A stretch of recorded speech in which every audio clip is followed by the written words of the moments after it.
Peace and love. Salamat, everybody. This is Nancy Mansour. I am the executive director at Eyewitness Palestine. I am joined by Muhammad Qasim, who is our communications coordinator, and Larry McCullough, our programming coordinator. Thank you for putting this together, guys. We're really we're happy that everybody is here to listen and support, listen to the truth. And this is folks from the ground that join us on these webinars to tell you what is actually happening in their lives. The video we just showed was Makhrour's video, Hin's Hall Part 2, featuring Anis and Ahmed Zahir and MC Abdullah, the young brother from Gaza. I have to say, many of you who follow Eyewitness Palestine know that I led a delegation of 10 doctors into Gaza in March, beginning of April of this year.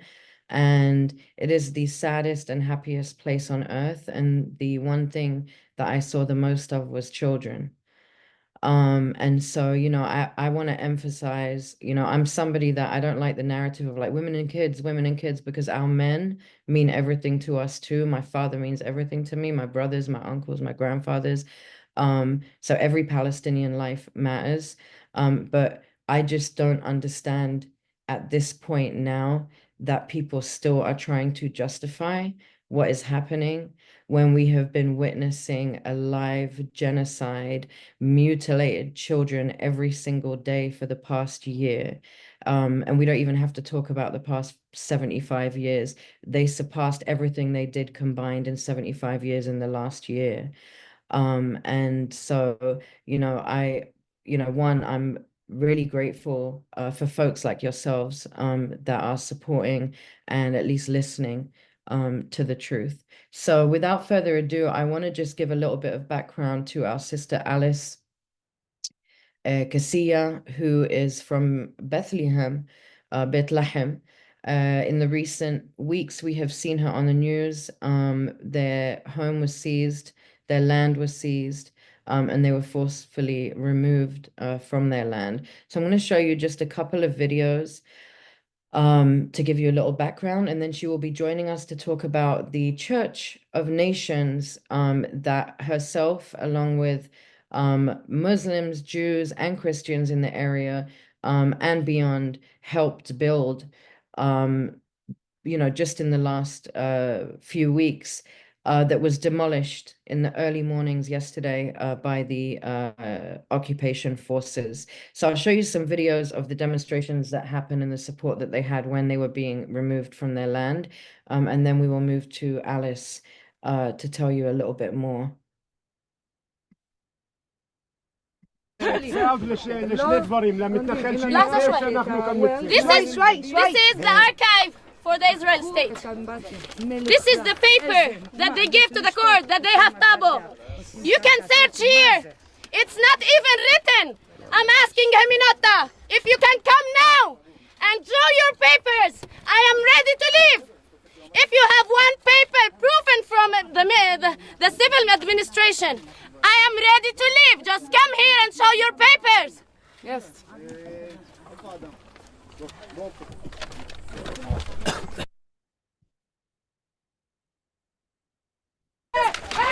Hey! Stop! Fuck you! Leave me alone!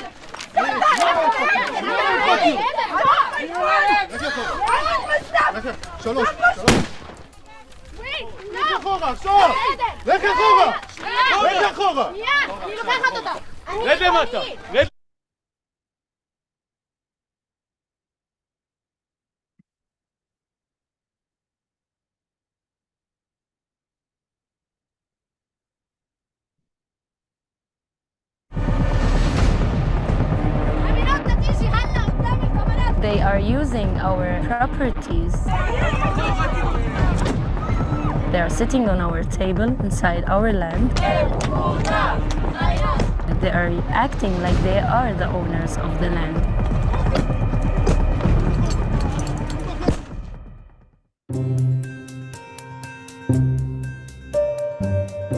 Palestinian Christian Alice Kisiya has shed light on the behavior of Israeli forces-backed settlers after they forcefully seized her family's property on their land in Beit Jala-occupied West Bank. Kisiya is now accusing the Jewish National Front of orchestrating settler activities. The JNF, it's the Jewish National Fund that's funding the settlers and the settlements. These young settlers are coming from the orphans, from the welfares. The JNF are using these children in order to bring them and giving them shelter, and by putting them in lands that they don't belong to them, and they are using knives, weapons in order to take control of people's land and territories. Some settlers are 12 years, 13. Most of them are minors with knives. These settlers that the JNF hires to protect their land as they claim, which is not their land, to put them on the first line of the fire against the Palestinians. And when we talked to them, we understood that all of them mostly have a psychological problem with a really tough past they've been through. What makes me, or what encouraged me to have this energy to defend my land, this is where I was raised and born, and all my memories, my family memories, it's my home. So, of course, I will have the energy till my last breath to defend this land.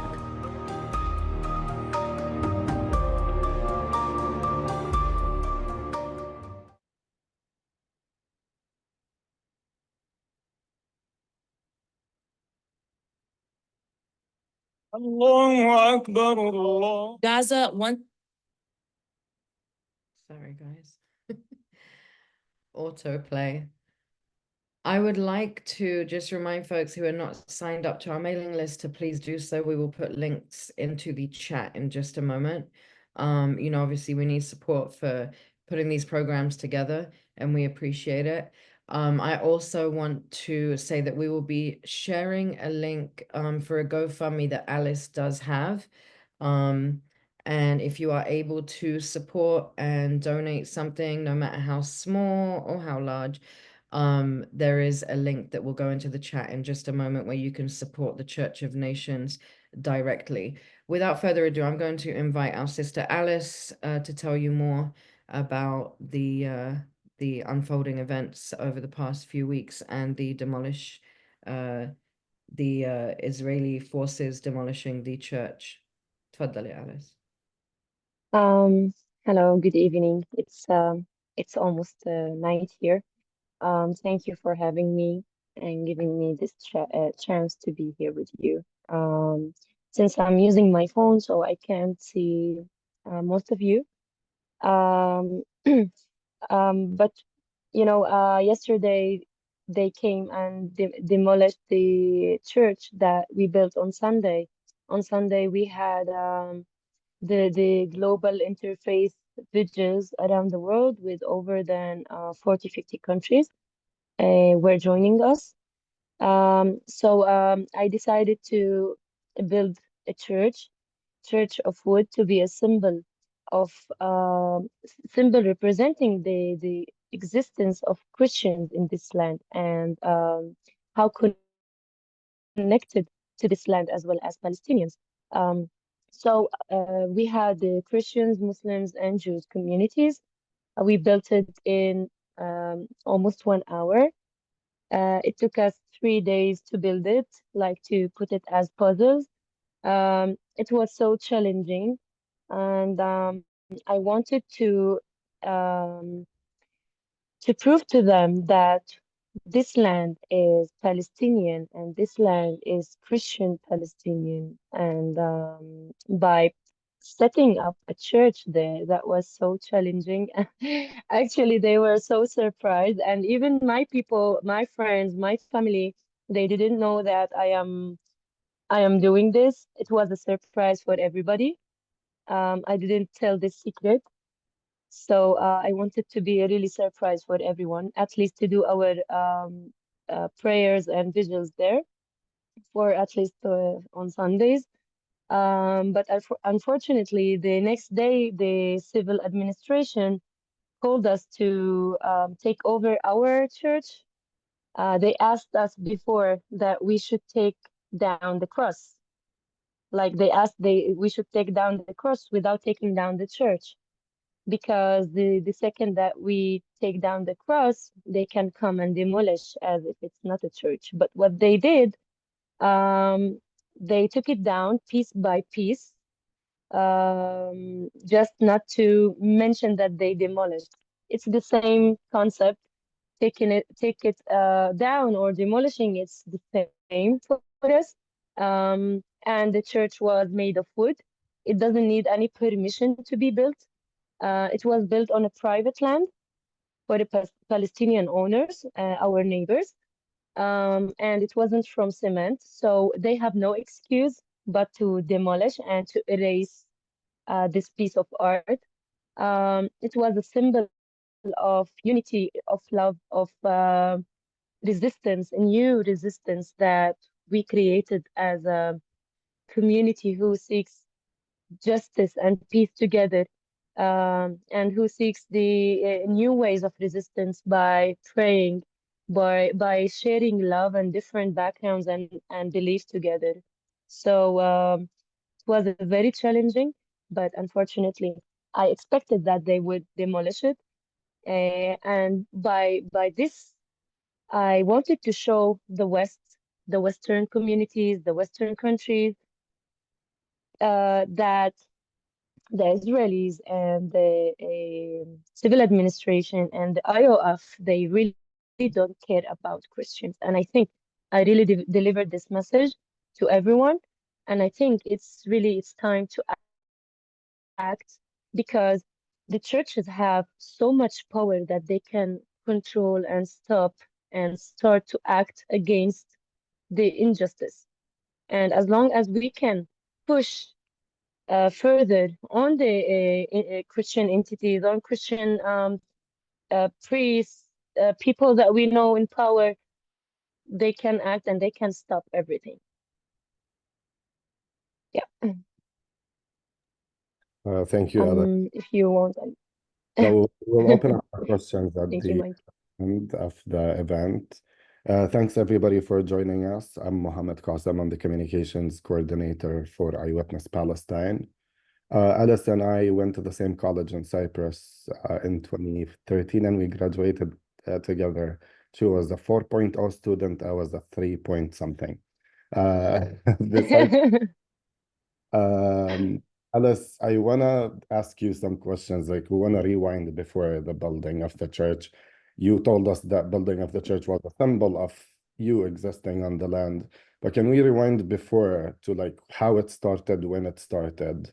And I remember when we were in college together, your father had a restaurant called Makhrour in that area, and also your home, and it was demolished twice by the Israeli military. So if you give us more context, we'll really appreciate it. Of course. In 2012, actually, I was in high school before even thinking of traveling. We had the first demolition of our restaurant. We had some issues in 2005. The civil administration came with an order that we have to leave the land, because and also to demolish the restaurant, our restaurant. But they didn't have any official documents.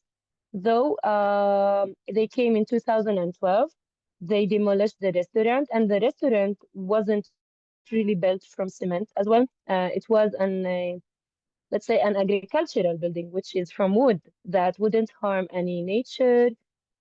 Instead, it was very peaceful place, very beautiful. And they demolished the first time, 2012. Then we rebuilt it in 2013. They also demolished. Until 2015, we rebuilt. They demolished as well. And in 2016, we rebuilt it. And in 2019, they demolished. And this time was with the help of our lawyer that deceived us. He could manage to use the house also with the same file, because our restaurant and our house that we built in 2010, the house was built in 2010 and was registered in the civil administration, and we paid taxes. We paid, we paid also taxes for the municipality for this house. It was no problem about ownership of the land. It was a problem only about technical issues for the land. It was never about the ownership. So in 2017, Himinotta, which is the daughter company of the JNF, Himinotta, it's a daughter company that I don't want to say deals, I want to say steals the land around the West Bank. Maybe lots of people didn't hear about it because they deal behind the scenes.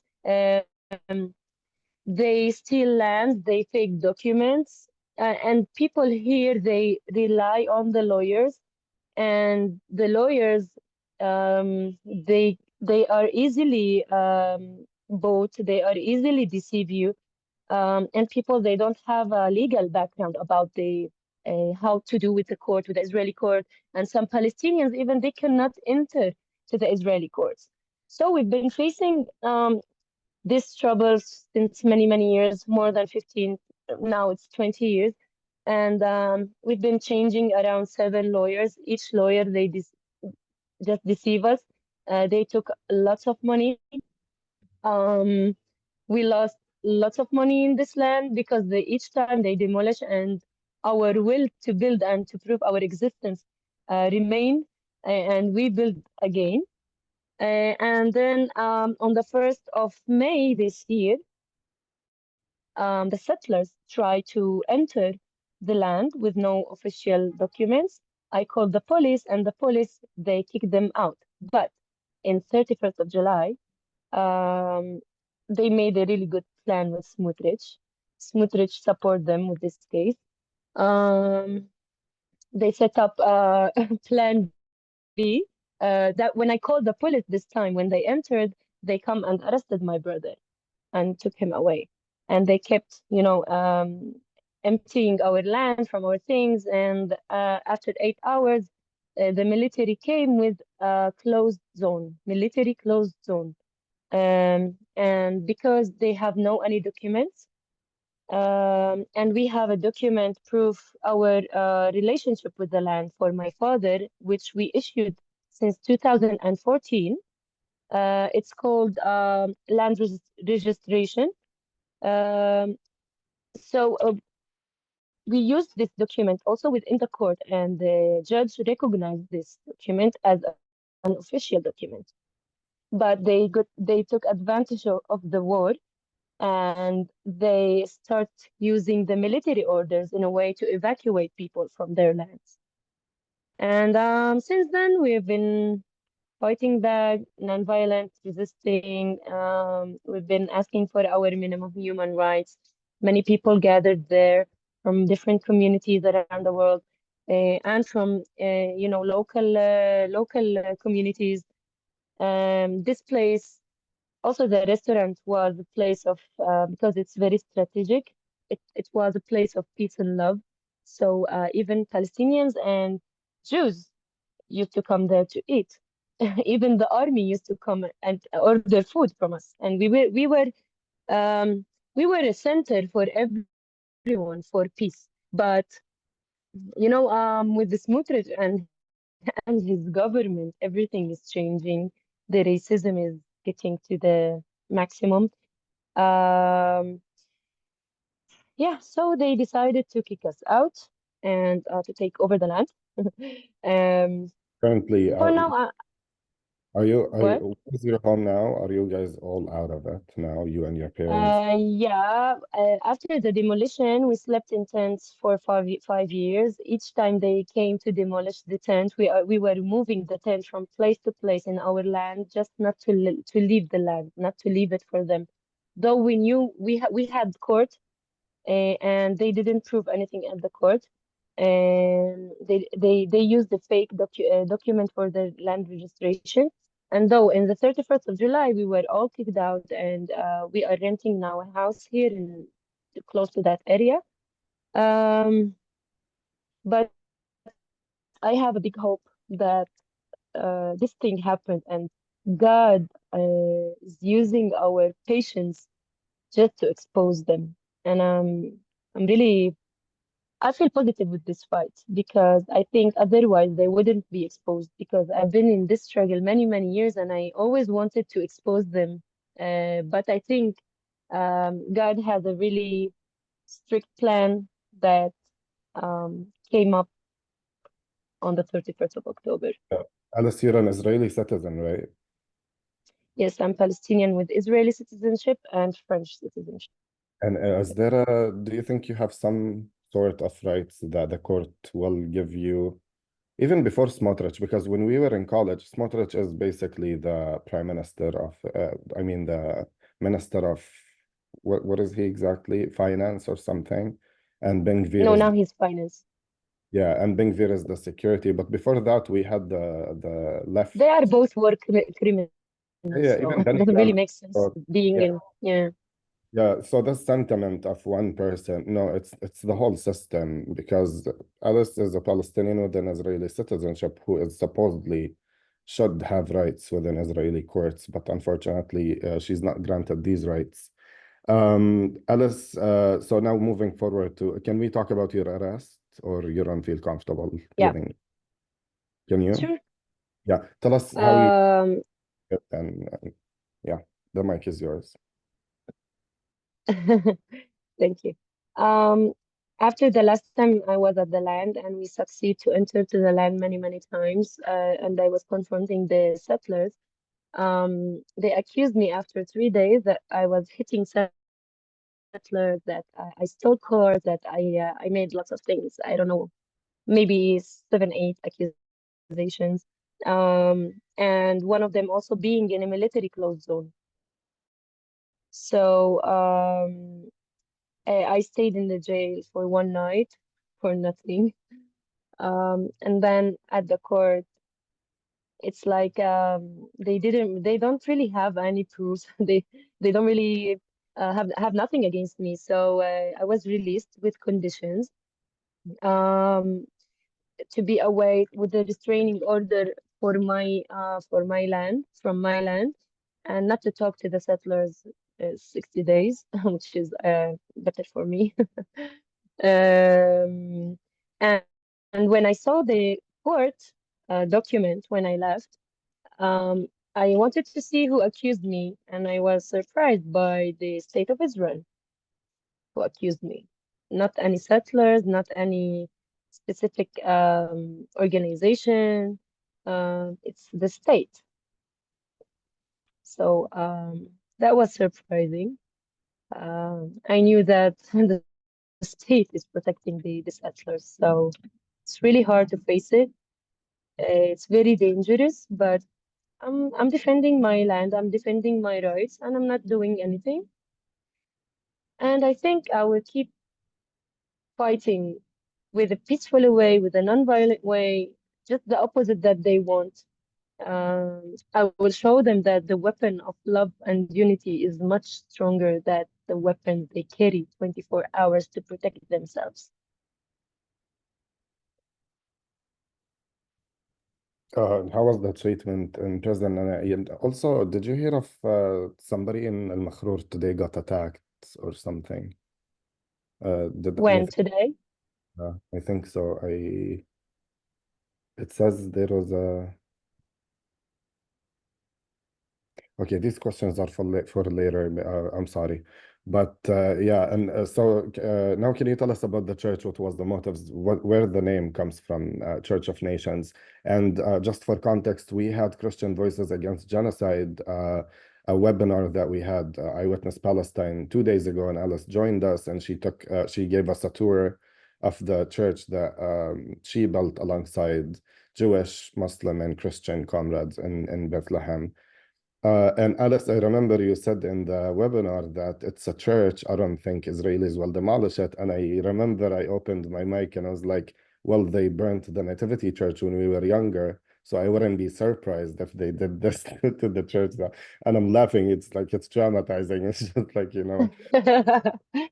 I was expecting that actually. yeah. I And knew they would demolish it. you Just know, to be just to be clear, I knew they can do anything. But maybe this is a good thing to show other Christians that supports the Zionists, to show them the truth and to awake more people about the reality that this is not a religious war. It's beyond that. It's much beyond that. And it's more about the existence, whether them or us. So they don't want anyone to exist but them. And I came up with the Church of Nations because this place became for all nations because it gathered many people with different backgrounds, with different beliefs and nationalities, and it became a symbol of peace and unity and sharing love there. And Al-Makhrour, it's the heaven of Bethlehem. So this is how it came up. That's really nice. What's your so final thoughts so we can open for Q&A or if Nancy wants to jump in. But did you hear any word from Christian institutes in the West, especially America and the United Kingdom, since they are the front of the supporting of the Israeli government? And what word would you have to Christians in the West who basically say this is a Muslim versus Jewish conflict in Palestine that has been happening for 2,000 years because of the Kingdom of Israel that once upon a time existed? Like all the propaganda that we've been hearing for generations now, what would you say? Because a lot of people, and honestly, in my college here in the US, when I attended, they were shocked to know that we have Christians in Palestine. So here is a livid example. This is also a point. I hate to highlight it. I knew Alice for 4 years. We've been through ups and downs in college, and I've never looked at her but Alice Kisiya, my friend. We never viewed each other as, oh, I'm a Muslim Palestinian, she's a Christian Palestinian. But for the sake of like Western audience, I have to highlight your identity because of Orientalism and everything that basically has been happening. So I'm sorry to bring it up, but the mic is yours again. Also, Nancy is a Christian Palestinian. I'm the only Muslim I'm here. just laughing because I understand. Like, we don't exist. So I just say to people, I'm not even here. Don't talk to me. But people are always like, I thought you were Muslim. I'm like, I didn't even say anything. You know what I mean? So Actually, it's weird how they think that we do not exist, since the Holy Land it's made for the three religions, which is also the Christianity, and Jesus was born here, was crucified here, and it's weird how they think, because this is, I think, it's a reason not to think about others. It's not really that they think there is no Christians. Christians are everywhere, Muslims are everywhere, and Jews are everywhere. They are giving themselves an excuse. And by this church, I wanted also to show the Christians that they say there are no Christians in the West Bank or even in Palestine, to show them that we really exist here, and these lands are totally related to Christians from Bethlehem and Palestine, and to show them that the IOF is targeting everyone, not only Muslims, as they say. It's never about religion. It's about, as I told you, it's about everyone. They don't want anyone against their system. So they are doing, I want to call it evil. They are doing what the evil is telling them to do. And I think it's gonna take time, but I'm sure it will end soon. Yeah, it's not very soon, but it will end sooner than we think. Inshallah. So I Yeah. wanna yeah, I wait. wanna just add, Monica, thank you. I see Monica just donated $200 to your GoFundMe. I really urge everybody, if you didn't make a donation when Thank you you. signed up, even if you did and you can spare some money, please do support the efforts. The GoFundMe link is in the chat again right now. We do have some questions. Do you want me to move to them? And I just want to say it's really funny because my mom's from Reni, Hadd al Nasri, which, you know, Nazareth is like, oh my God, you're from Nazareth, and everybody thinks I'm holy, but I am. But it's just funny. I mean, there's so many things that I don't think people really realize, like, what they call Nazaret Ali, the Upper Nazareth, Nasir al-Ulia is really a settlement. And the mayor of Upper Nazareth, he banned Christmas trees a few years ago. I mean, there's all these battles that like Christians face, like within, so I mean, you can Google the mayor of Nazareth bans Christmas trees. He said this is a Jewish state, and so they shouldn't have Christmas trees. So I mean, you can't erase, the history. Like you just can't. It just doesn't work like that. But yeah, there's so many different battles going on within that people do not know about. And we will always highlight when we can. There is a couple of questions here, Alice. I have one from I'm actually. also Christian living there beside a mosque. It's very normal. People should know that Christians and Muslims here are are really connected. In fact, if you Thank go you. to demolished villages like El Bassa or any of these villages that they've tried to kind of cover up, you'll see that there was always a Mukhtar's house in the middle, like the mayor's house in the middle, and then the mosque on one side and the church on the other. The buildings were always close. When you walk around cities, like Jerusalem, Akka, like you see people of all faiths walking together. Like we don't have that funky, oh, she's a Muslim or she's a Christian. Again, like I said, most of all my friends who are Palestinian and know me for like 20 years don't even know that I'm Christian. It's not a discussion. It's like you believe in what you believe in, and that's what religion is supposed to be. But some people take it a little bit further. But it's Because funny, like, Nancy is my people have to manager, and I start to realized, learn to accept each other's. yeah, definitely. right. Nancy is my manager, and I realized yesterday that she was Christian. Just FYI, to everybody. And I was, Nancy, you didn't tell me. She was like, since when we tell each other about religion? I will tell you a funny story. I have a friend, he's a filmmaker from Gaza. I'm sure some of you have heard of him, Ahmed Mansour. And we always tell everybody because we have the same last name that we're cousins. So he'll be like Ibn Ammi, whatever. So, and 15 years later, we're sitting in a room and somebody was talking about something back home. And they were like, well, Nancy, you tell us because you're Christian. And he said, Inti Masihi, you're Christian? I was like, yeah. He says, I thought I'd seen you pray. I'm like, bro, pray where? And he didn't realize till 15 years later that I was Christian. Again, we just don't have that between us. We're Palestinian, we're human, before anything else, And so, all right, I'm going to go to this question. I was going to say this question is from our wonderful co-chair of the board at Eyewitness Palestine, Cheryl. Alice, your activism is exemplary of your faith. Can you please say more about the responses or any support that you are getting from other Christian denominations in Palestine? And she said the US, but beyond, because I know there's been a lot of different vigils around the world. Can you tell us a little bit about that support that you're getting and where from? Actually, I started this global interfaith solidarity just in 3 weeks before. Almost it's gonna be 1 month, but since the vigil and before, it's like 3 weeks. And I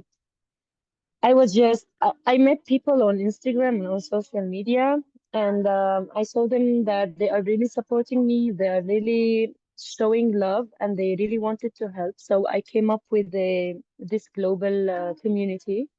Um, I suggested to maybe 3, 4 people to open this group, and then we started to add people, and then we created these groups, and each one, we had a team joining, for example, marketing, writing, and then maybe graphics, and then and then we arranged ourselves in a regional groups that each director should contact his connection to this country, and then we started to grow up, and that's how we made this international vigils on 29, and it was really growing fast, and people love this idea of resistance. It's a really it's an interface for everyone can join. It's not dangerous because praying it's never forbidden, and you cannot prevent us from praying. And it was really I took very good responses about people loving this idea of resistance because politics at the end stays politics.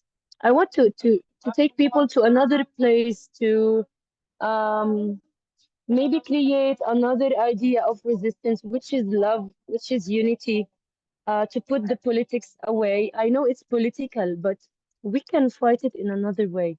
Um, it's just I wanted to gather more people together than just separating people because I know that there are some Jewish that also supporting the Palestinian case, and I wanted them to join us as well around the world.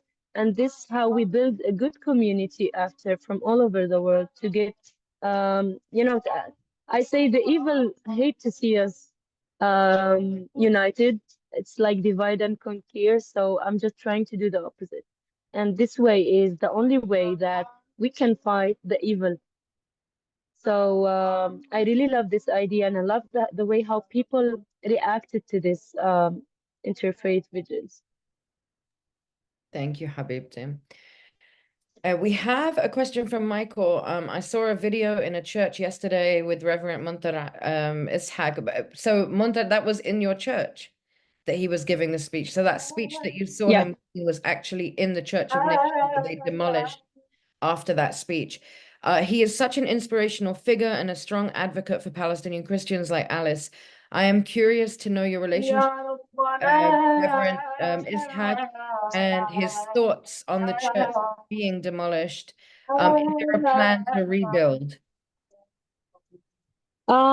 He really, even he was surprised that I built the church, but he was so happy that we made something really symbolic there, and he had very nice speech at this tent with different people, like there were Christians, Muslims, and Jews, and I think this is the first time that the Sundays prayers have this kind of communities inside it, and it was really different and all people were listening, all people were praying, and I think this was one like it's very unique, and it never happened that three religions building a church. So it was really nice, and Father Munder was um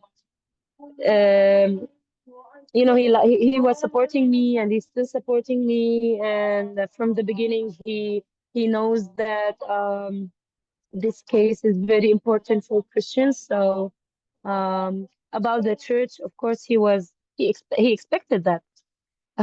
We all expected that, but for now we will build a new church, but we will wait. We will wait, and I'm waiting to get back my land, and I build church in that land. I've got some more questions I want to ask you, but who's singing in the background? Is the prayers from the mosque. هاي الأذان مش سامعة Yes. okay. Okay, it sounds so beautiful. I'm like, can we just listen to that for No, I it's love it. the jama from the mosque. Yeah, it's a sound I miss. So Evelyn said, I think you embody love, Alice. Thank you, Evelyn. Thank you. And Lyndon Jenkins was asking, there was a Palestinian Christian family that's a friend of hers. Their house was destroyed today, in the Makhrour Valley. Do you know anything about that? كان في بيت هدموه اليوم What's في her name? المخرور. What's the name of your friends, Lyndon? If you can tell me the name of your friends, we can find that out. Any other questions, feel free to put them into the chat. And then Evelyn also asked, she said, who are the actual settlers that are taking your land? The settlers are from there's the big guy, the older guy, his name is Lior Tal, he's from Argentina, but he's not alone. The JNF who sent him. The JNF is funding the settlers to build more illegal settlements. So Just to let you know, the settlers will not and cannot move by their own. Just building a farm, it costs hundreds of thousands. And settlers coming from Europe, they don't have this amount of money. So what they do, they offer them money to start farms on people's land, and they put them in the first line of fire. What's worse than that is that there are kids who are less than 16 years old. I met two or three of them are 12 years old who have knives and weapons, and they are using these kids that they come from welfares, from orphans. They have no parents, so they offer them an agricultural school. This kind of an agricultural school, they are built on people's land. They brainwash them in order to create their violence. I succeeded to talk to one of the guys. He's not minor. He's maybe around maybe 20 years old, 22 maybe. And he really had a psychological problem. And in order him to take the medicine, he had to do his hours in this agricultural school and to get paid from the national insurance. And this is how they are forced to work in this kind of things. So, Go ahead, yeah.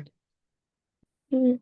So the idea that is that people should understand that the settlers are not moving by their own.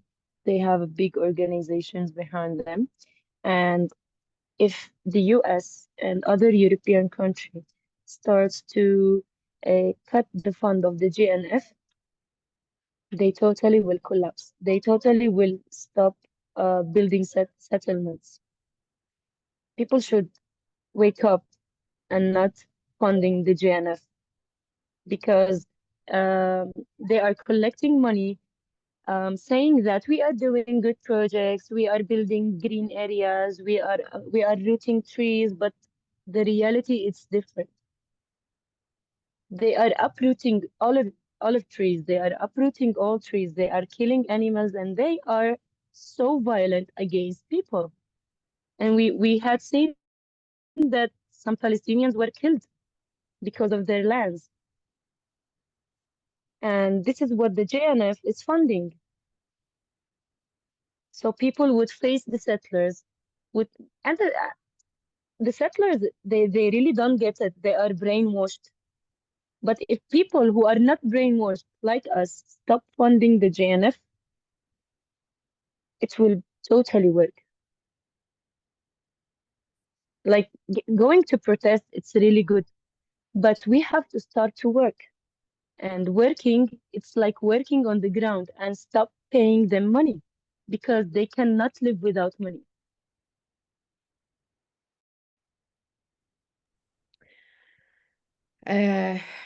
There's a bunch of messages.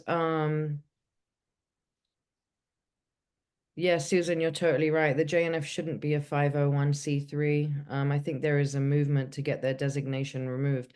I wish a lot of them, like Daniel Luria, who's an Australian in Jerusalem stealing land.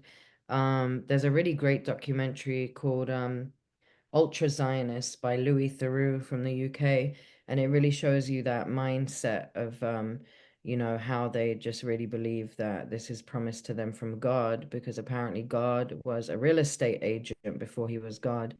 And this documentary shows you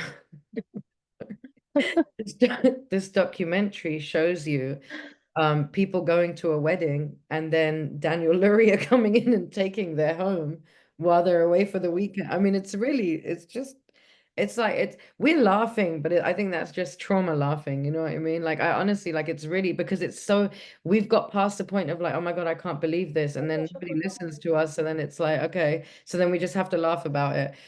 Because at some point, you know, comes, good always overcomes evil. So another question here, or a statement. The US Treasury declared the Hilltop Youth a violent extremist group. It's not enough, but it's a step. Definitely a step, and definitely not enough. You know, they have done quite a lot of damage in the areas they're in, especially in Borin, southern Nablus, Madama, Hawara. Very familiar with that group. And there was another. So Lyndon essentially is asking, are you aware of other families, bil Makhrour, that are losing their homes or land? Are they being kicked out of that whole area? They're asking if you have any idea that other folks are fighting for their land there or not. I have one family. They lost their land in the Batir, which is the where the new outpost was established. Also, it's far from our land, like 3-4 kilometers, but it's near Batir. So in Al Makhrour, still we are the only family that are facing this, but I'm sure slowly it will get, they will expand like cancer. And that's because you're on top of the hill in Makhrour, which is basically the area your family is in, is very critical to connect Jerusalem with Bethlehem. And Alice's spot is the last standing Palestinian Christian spot that is connecting Bethlehem with Jerusalem, right? Yeah. So they'll go down the hill and then cleanse everybody on the way after they get the job done with you. Yeah, it's about connecting all the settlements that they have. And also, if anybody here, I know some of you, I can see some past amazing delegates on here. Those of you that have been, I know that you've seen that many of the settlements, that the little containers that pop up, and the settlements are always strategically put on the highest mountaintop. And wherever you see that there's a Palestinian village right, right below it somewhere. So it's all strategic. You know, just as a FYI, I don't know how many people are like familiar with demolished villages like Ikrit and Bir'im, Christian villages in the north. And the excuse was when they were creating the state, they had people leave while the fighting was going on and said it was too close to Lebanon. So they said to everybody, leave and you can come back. And then they bombed the villages. The only things that still stand today, for the most part, especially in Ikrit, is the church. And so the young people, some of you may be familiar with 47 Soul, the band from Palestine, Wala Asbet, him and his cousins started kind of holding down the land. So there was always somebody at the church in Ikrit, and there was always a presence there because they do have the papers to rebuild from the High Court, but they just, every time they try and rebuild, the environmental folks come in and demolish whatever they've built, whether it's the concrete road up to the church but the beautiful thing is they do a summer camp for the kids there that are originally from there and teach them about the history of Ikrit and Biraim. And then they also have a church. They have a prayer there. I think it's like one Sunday or Saturday out of the month that everybody that's originally from that village goes and prays in that church. I know they haven't since the village got bombed recently. There hasn't been much presence up there. But again, it's another place that is on a hilltop. It's, you can see Lebanon, you can see the whole of Palestine. I mean, it's the way it's located. And so everything is strategic in the way that the occupation forces work. So we And understand. by the way, I think I read that yesterday the Hilltop they were sanctioned. وين امبارح. في إكريت؟ No, هم المجموعة كلها. top youth of yeah we Oh, mentioned the hilltop youth. Yeah. هدول تبعون Yeah, hilltop youth. هدول تبعون اللي حد نابلس في إتسحار اسمها. Yeah. Yeah, that's good. There's somebody just sent a link to that too. That's good. I mean, it's a start. It's not enough, you know what I mean? Like every single person needs to be tried for their crimes. You know, from Muhammad Abu Khadir to Ali Dawabshi to so many more, right? To random opening fire on Palestinians in the streets. There's so many, they need to be held accountable. You know, just deeming them a terrorist organization isn't enough. The what are they called? They're out here as well. النجم الصفراء إيش اسمها? The JDL, the Jewish Defense League. They're deemed a terrorist organization, and yet they have a faction out here in New York that try and come to all of our events and things like that. So anyway, it's a good start, I'll say that. Dora, first of all, Dora, thank you so much for your donation. Cheryl, thank you for your donation. I'm looking at the GoFundMe. I see people are donating. Thank you so much. Please do donate to support Alice and her family and the Church of Nations.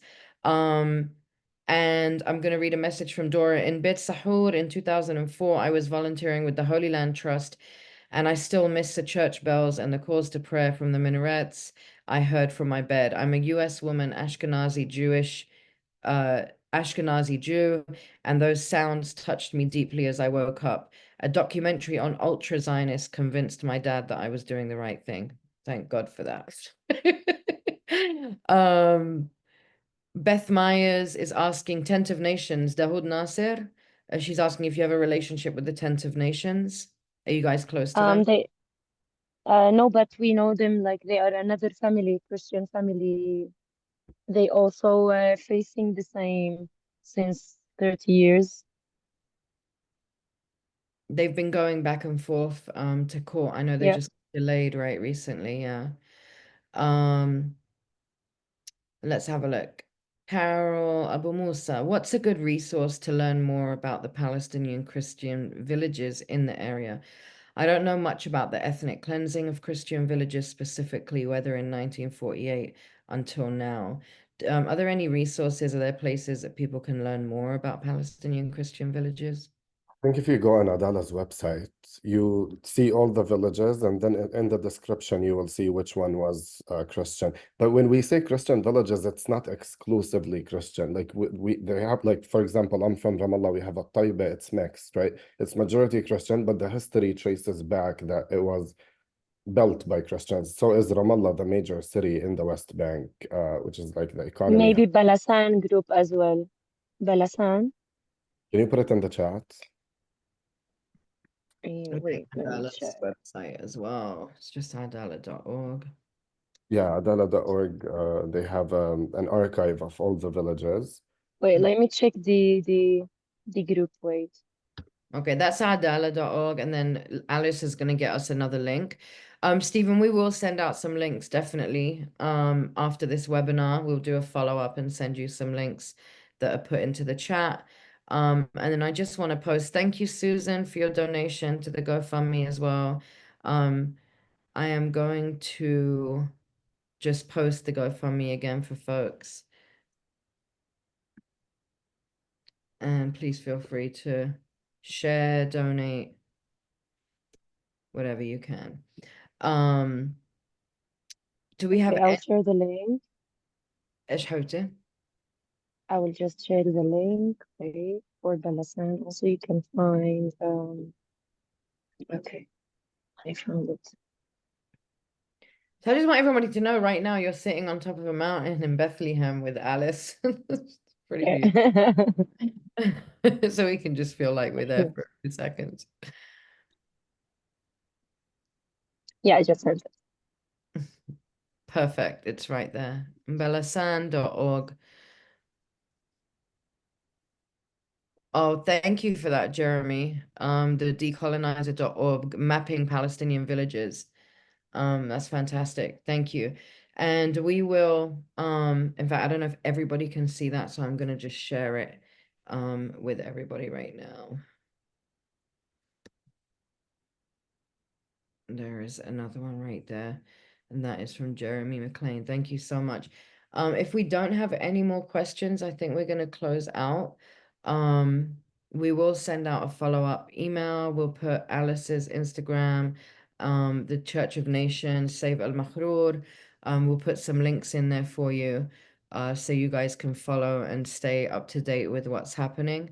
And of course, you know, if there are any updates or movement, we'll invite Alice back to speak with us again. Thank you, Alice. We appreciate you. Habib Jallah, yatik al-af. Thank you, Nancy. Thank you, Mo. Thank you. Thank you, everybody. I love you.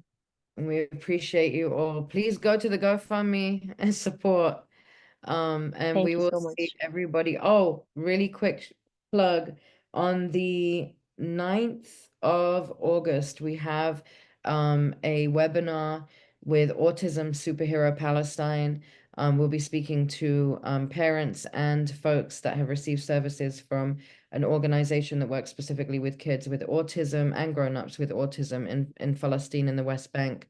They were working in Gaza, but that office is gone. So currently just in the West Bank. So please make sure you sign up on our website, eyewitnesspalestine.org. It is October 9th. I think that's a Wednesday, October 9th at 12 p.m. EST. And we will be joined by folks in the West Bank. And hopefully all the money that we raise from that will be going towards training of 25 families on how to better communicate with their family members that have autism. So please join us. Thank you so much. We appreciate you all. Thank Much you. love. Salamat bishwalat. Salam